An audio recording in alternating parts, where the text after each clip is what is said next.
18व्या शतकाची पार्श्वभूमी इतिहासाच्या पानांमधून आपण वाचलेलीच आहे.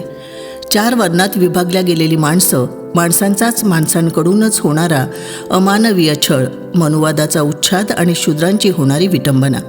विटाळ म्हणून जिथे पाणीही दुरून देण्यात यायचे, सकस अन्न खायचे नाही, चांगले कपडे घालायचे नाही, स्पृश्य म्हणवून घेणाऱ्यांना अस्पृश्यांची सावली देखील चालत नव्हती, असा तो काळ.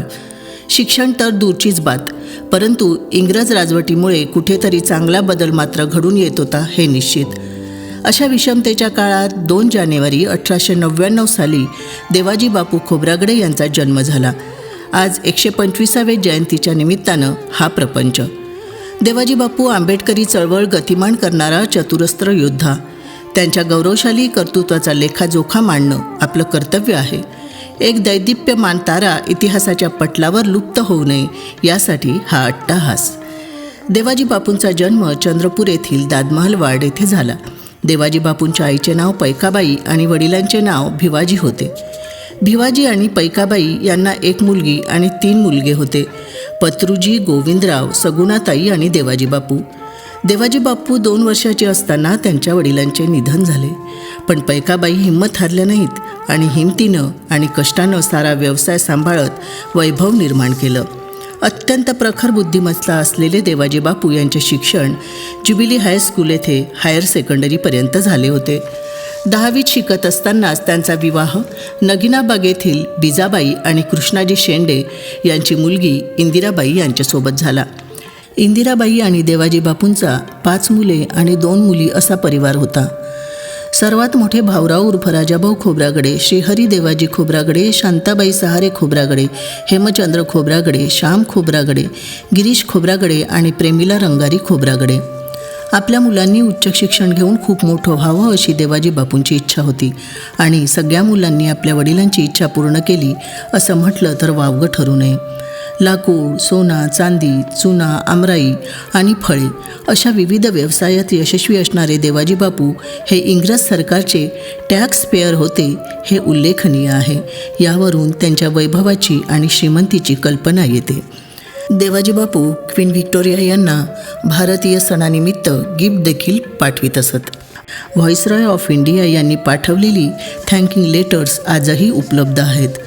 मराठी, इंग्रजी, तेलुगू, हिंदी, गोंडी आणि माडी ह्या साऱ्या भाषा देवाजी बापूंना अवगत होत्या. बल्लारपूर ते आंध्र प्रदेशातील राजमुंद्री असा त्यांचा लाकूड व्यवसायाचा झोन होता. हस्तकारागीर ते अद्ययावत यंत्र आणून देशातच नव्हे तर भारताबाहेर देखील ते लाकूड पुरवठा करत असत. लाकडाच्या लिलावाच्या वेळी संपूर्ण भारतातील दिल्ली ते कलकत्त्याचे व्यापारीही हजर असत. पण जोपर्यंत देवाजी बापू पोहोचत नसत तोपर्यंत लिलाव सुरू होत नसे. नवीन कापूस रुईचा व्यापार देखील त्यांनी यशस्वीपणे सांभाळला. अस्पृश्य म्हणून गणल्या जाणाऱ्या आपल्या समाज बांधवांनी देखील व्यापारात उतरावं म्हणून त्यांनी प्रोत्साहन दिलं आणि पैशांची मदत करून त्यांना नावारूपास आणलं. बाबासाहेबांच्या प्रेरणेमुळे देवाजी बापूंचे सामाजिक कार्य सुरूच होते. खेड्यापाड्यातील शिक्षणासाठी आलेल्या मुलांची ते राहण्याची आणि खाण्याची व्यवस्था आपल्या घरी करत असत. चंद्रपुरातील चोखामेळा वसतिगृहाचे ते संस्थापक सदस्य होते. महात्मा गांधी हरिजन उद्धार हा कार्यक्रम देशभर राबवित होते तेव्हा त्यांचे चंद्रपूरला येणे झाले. गांधी चौक चंद्रपुरात ही सभा संपन्न झाली. या कार्यक्रमाचे अध्यक्ष देवाजी बापू होते. केवळ महात्मा गांधीजी आणि अध्यक्ष म्हणून देवाजी बापू यांची 2च भाषणं तिथे झाली. 5 ते 7 हजारांची थैली तेव्हा चंद्रपूरवासियांनी महात्मा गांधींच्या सुपूर्द केली होती. यावरून देवाजी बापूंची उंची आपण ठरवू शकतो. बाबासाहेबांच्या चळवळीला पुढे नेत देवाजी बापूंनी समता सैनिक Dal, Bharatiya Bauddha Janasamiti, scheduled caste federation, independent labour पार्टीची स्थापना देखील चंद्रपुरात केली.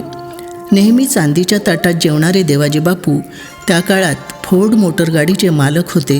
केवढी ही श्रीमंती.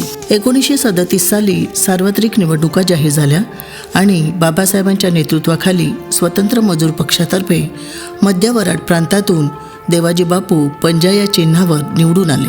चंद्रपूरचे पहिले आमदार होण्याचा बहुमान त्यांना मिळाला. अस्पृश्य म्हणून जन्माला आलेल्या देवाजी बापूंची ही उत्तुंग भरारी लक्षणीय ठरली.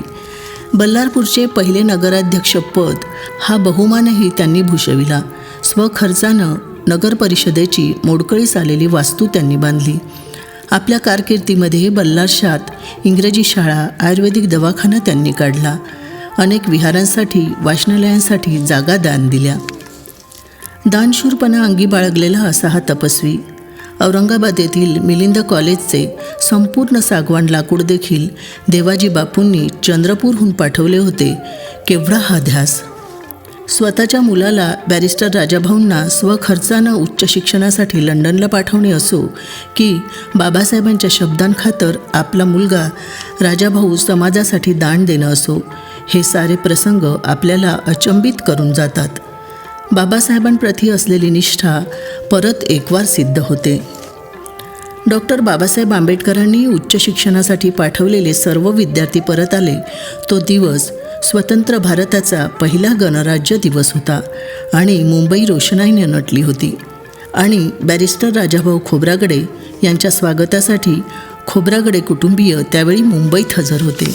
राजमुंद्री येथील राजवाड्याची प्रतिकृती बांधून देवाजी बापूंनी आपल्या लेकाला बॅरिस्टर राजाभाऊंना भेट दिली.